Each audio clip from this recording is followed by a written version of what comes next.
Hi there. I want to share some words of Torah with you about this week's Parsha, Parshas Vayishlach. At the opening of the Parsha, Yaakov sends a message to his brother Esav. And he says, Im Lavan garti va'eichar ad ata. With Lavan have I lived, and I am here until today. What's the message that he's sending him?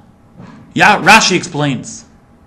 Im Lavan garti v'taryag mitzvah shamarti. Garti, same exact letters as taryag. There's an idea here, or a hint. He's telling him, even though I've lived with Lavan, who's a terrible person, I've kept the Torah, I've kept the mitzvahs. Taryag, all 613 of them. But that's not the end of the message.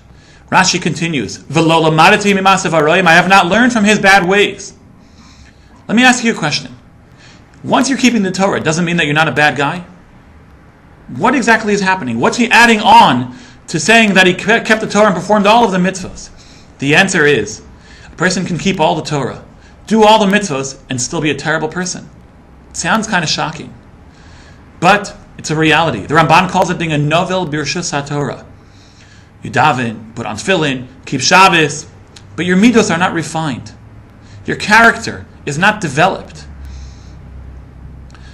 There's a pasuk, it says, Nezem zahav ba'af chazir, which means that there's a golden ring in the nose of the pig. Where does the pig hang out? It wallows in the mud.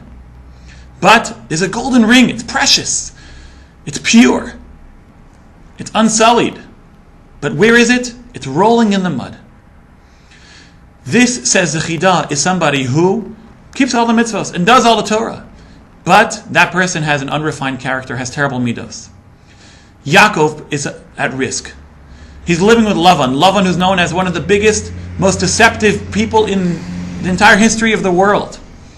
He tricked Yaakov when it came to Rachel and Leah. He tried tricking him when it came to deciding what would be Yaakov's reward for taking care of the sheep. What happens? He says Yaakov, I wasn't influenced by Lavan. Even though Oil Rasha, Oil Shcheno, even though woe is to the wicked person, because woe is to a wicked person. But not only is the wicked person in trouble, but his neighbor's in trouble, because we're influenced by our atmosphere, by our surroundings, by our peers. Yaakov says, I wasn't influenced. You see, we today are at risk, because there are values that we hold to be true, that we hold in a sense to be self-evident, and those are the values that we want to teach our children, that we want to live by, but we're influenced by many things outside of ourselves. So to be a person that's indeed true to our values, people of refined character, with good midos, people who keep the Torah and the mitzvos, who don't try to compromise in any way, it's challenging. Why? Because the atmosphere in which we live is a challenging one. If we can all live up to Yaakov's example of Im Lavan garti, v'taryag mitzvah shamarti, v'lo lamadati mimasav haroim, we're living with Lavan. We're living amongst the Lavans of our era. And yet, we want to say taryag mitzvah shamarti. We want to say lo lamadati mimasav haroim. We want to be people who keep the Torah and are not influenced by our surroundings. May we all merit this indeed be the case. That we all be people who perform the Torah and the mitzvahs and have refined character and stay true to our values. Shabbat Shalom.